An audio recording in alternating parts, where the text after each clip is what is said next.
नमस्कार, स्वागत है आपका एवन उत्तराखंड पर। आपके साथ मैं हूं प्रगति। बुलेटिन की शुरुआत करते हैं, लेकिन उससे पहले डालते हैं एक नजर इस वक्त की बड़ी हेडलाइंस पर।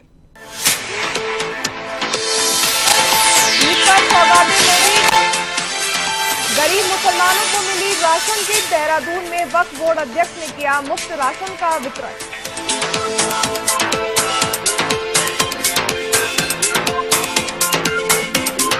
देवभूमि में माता रानी के साधना पर्व की मची धूम। देहरादून के मंदिरों में उमड़ा आस्था का सैलाब। फूलों से भव्य सजे मंदिर, भक्ति में रंगे श्रद्धालु।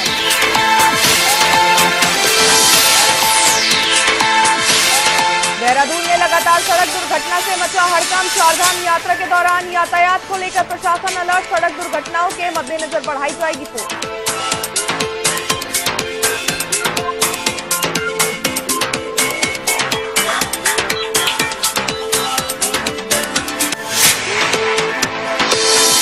चलिए बुलेटिन में खबरों का रुख करते हैं विस्तार से। मुख्यमंत्री पुष्कर सिंह धामी ने 1064 हेल्पलाइन की समीक्षा बैठक में भ्रष्टाचार पर सख्त कार्रवाई के निर्देश दिए। उन्होंने कहा कि उत्तराखंड को भ्रष्टाचार मुक्त बनाने के लिए सभी विभागों को अपने स्तर पर कठोर और ठोस प्रयास करने होंगे। तो वहीं कांग्रेस प्रवक्ता डॉक्टर प्रतिमा सिंह ने कहा कि मुख्यमंत्री उत्तराखंड को भ्रष्टाचार मुक्त बनाने की बात तो कर रहे हैं, जबकि उत्तराखंड में भ्रष्टाचार बढ़ते ही जा रहे हैं और सभी विभाग भ्रष्टाचार में पूरी तरीके से डूब चुके हैं।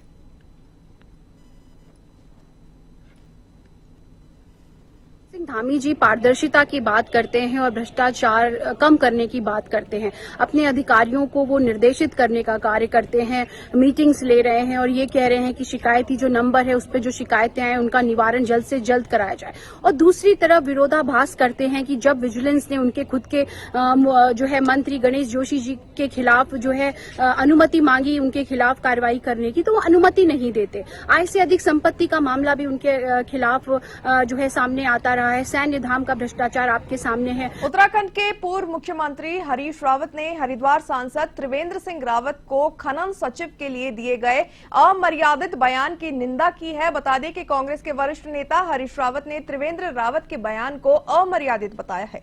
साथ ही कहा कि सभी भूतपूर्व मुख्यमंत्रियों को अधिकारियों का सम्मान करना चाहिए। पूर्व मुख्यमंत्री हरीश रावत ने कहा कि किसी भी अधिकारी को लेकर इस तरीके का बयान निंदनीय है। दरअसल सांसद त्रिवेंद्र सिंह रावत ने लोकसभा में अवैध खनन का मुद्दा उठाया था, जिसके बाद प्रदेश के खनन सचिव ब्रजेश कुमार संत ने जवाब देते हुए कहा कि राज्य में अवैध खनन कम हुआ है और राजस्व बढ़ा है। जिसके जवाब में मीडिया से बातचीत में हरिद्वार सांसद ने अधिकारी के लिए अमर्यादित शब्द का इस्तेमाल किया था।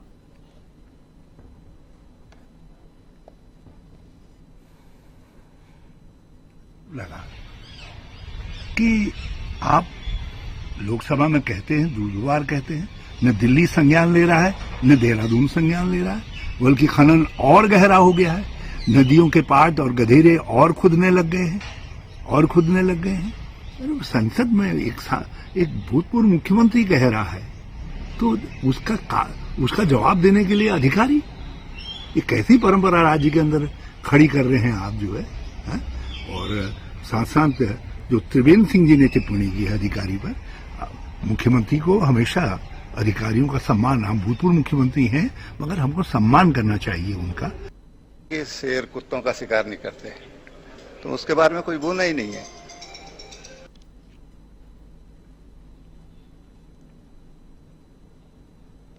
उत्तराखंड राज्य की विश्व प्रख्यात चारधाम यात्रा जल्द ही शुरू होने जा रही है। वहीं परिवहन विभाग के लिए प्रदेश भर में लगातार हो रही सड़क दुर्घटनाएं चुनौती का विषय बनी हुई है। खासतौर पर जिस तरह राजधानी देहरादून में बीते कुछ दिनों में भयावह दुर्घटनाएं देखने को मिली है, इसको लेकर आरटीओ सुनील शर्मा ने बताया है कि हादसों में कमी लाने को लेकर प्रशासन लगातार गंभीर बना हुआ है और चारधाम यात्रा के दौरान यातायात सुरक्षा को लेकर अतिरिक्त फोर्स तैनात की जाएंगी।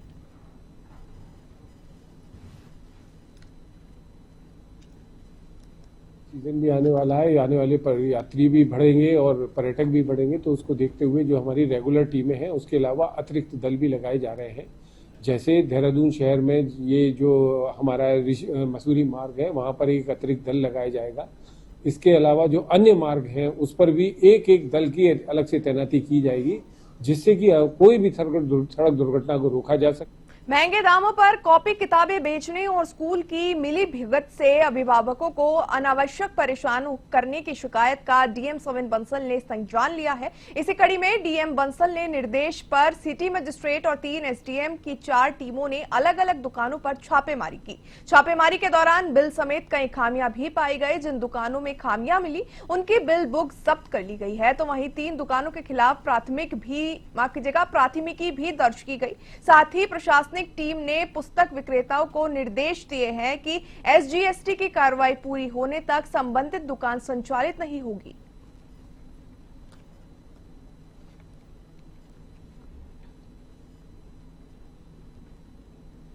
ईद के मौके पर देश भर में 32 लाख मुस्लिम परिवारों को राशन किट पहुंचाने के लिए भाजपा की ओर से शुरू किए गए सौगाते मोदी अभियान के तहत वंचित मुसलमानों को ईद मनाने के लिए विशेष किट दी जा रही है। इसी को लेकर उत्तराखंड वक्फ बोर्ड के अध्यक्ष शादाब शम्स ने सौगाते ईद के अवसर पर अपने आवास पर विशेष किट का वितरण किया।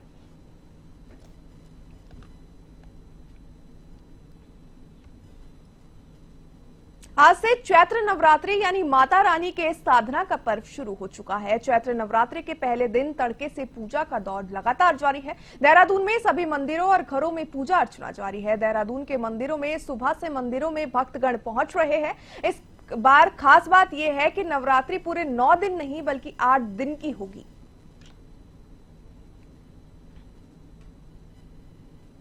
धर्म जो है हिंदू समाज चैत्र मास से ही क्या है नव वर्ष की प्रारंभ होता है और उससे नववर्ष प्रारंभ होने के बावजूद माँ के क्या है नवरात्र जो 4 बार आते हैं, एक चैत्र मास में और क्या है एक अश्विनी मास में, एक वैशाख मास में, एक जेठ मास में और एक श्रावण मास में आते हैं, आषाढ़ मास में आते हैं। तो इसलिए चैत्र मास और अश्विनी मास को है लोग जो है भक्त लोग जो है बहुत महत्व देते हैं। नवरात्र को हम अपने सनातन धर्म के पर्व से देखते हैं। नव दुर्गा का पर्व होता है और माँ के 9 स्वरूपों की पूजा होती है। आस्था है, हमारी मम्मी काफी टाइम से यहाँ पे आते रहते हैं एंड आस्था रखनी चाहिए भगवान जी में। आज के टाइम पे हमारा ऐसी मानना है जो न्यू जनरेशन आई। उत्तराखंड प्रदेश कांग्रेस कमेटी ने साइबर थाने में जाकर भाजपा की प्रदेश प्रवक्ता कमलेश रमन के खिलाफ एफआईआर दर्ज करवाई है। कांग्रेस पार्टी के प्रदेश महामंत्री नवीन जोशी ने कहा कि भाजपा के नेताओं कार्यकर्ताओं की ओर से लगातार ऐसी हरकतें की जा रही हैं जिसमें कांग्रेस पार्टी के नेताओं के खिलाफ एडिटेड फोटो या वीडियो डालकर उनकी छवि खराब करने की कोशिश जारी है।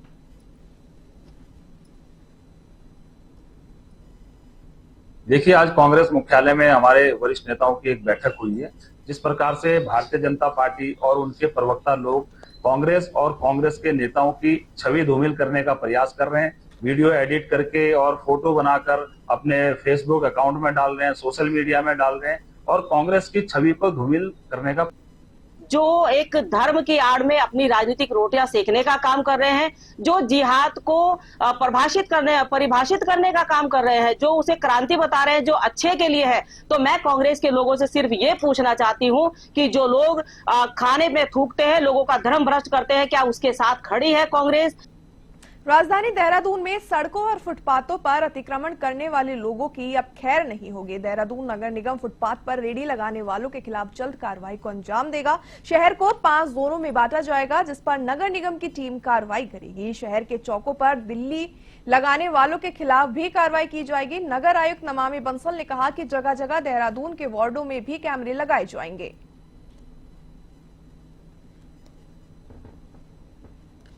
देखिए, 5 जोन पहले से ही हैं नगर निगम क्षेत्र के और अभी जो रीसेंट प्रथम बोर्ड बैठक कंक्लूड हुई है नवनिर्वाचित बोर्ड की, उसमें ये निर्णय लिया गया है कि जो जेब्रा फोर्स पहले कार्य करती थी अतिक्रमण हटाने का, उसी को जोनल स्तर पर डेवलप करते हुए यानी कि जोनल जेब्रा फोर्स के माध्यम से अतिक्रमण हटाने की कार्रवाई की जाएगी।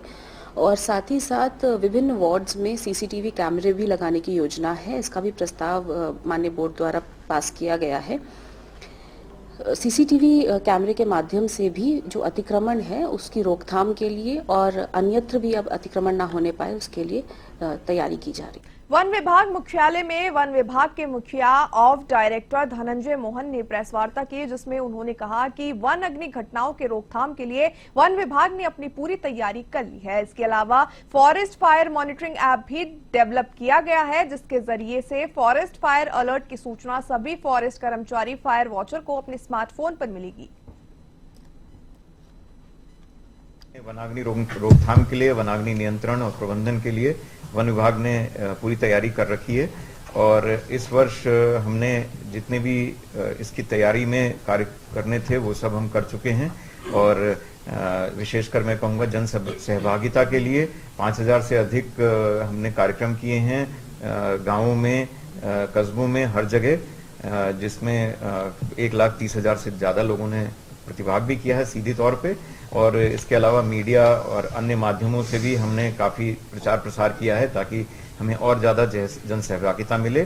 जन सहभागिता के लिए हम लोगों ने इस साल एक नवाचार ये भी किया है कि शीतला खेत में हमने प्रदेश के विभिन्न ग्रामों से लोगों को ले जाके उनको शीतला खेत मॉडल के बारे में प्रत्यक्ष दिखाया, उनको एक्सपोजर विजिट पे हम लोग लेके गए हैं और 1170 ग्रामीण और वन विभाग के जो फ्रंटलाइन कर्मचारी हैं उनको लेके हम शीतला खेत गए और उनको वहां की विजिट कराई है।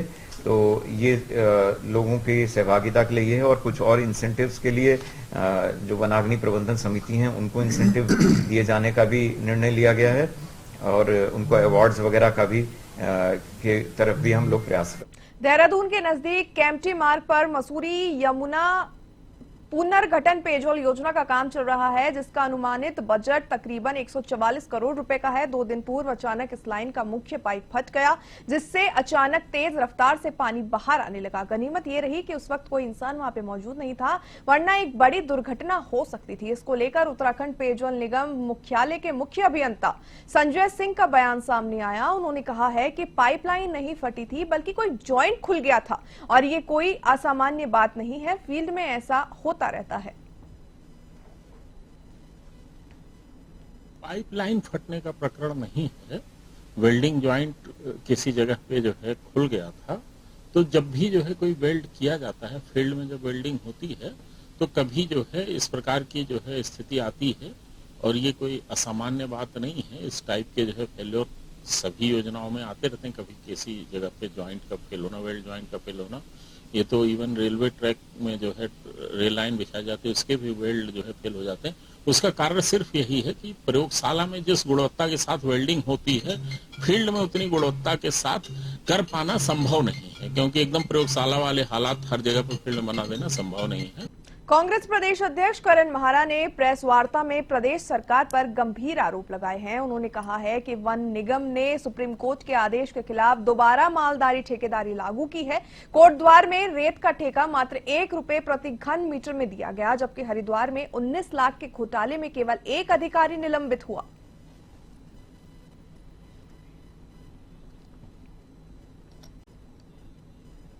चलिए इसी के साथ फिलहाल के लिए इतना ही, मुझे दीजिए इजाजत, नमस्कार।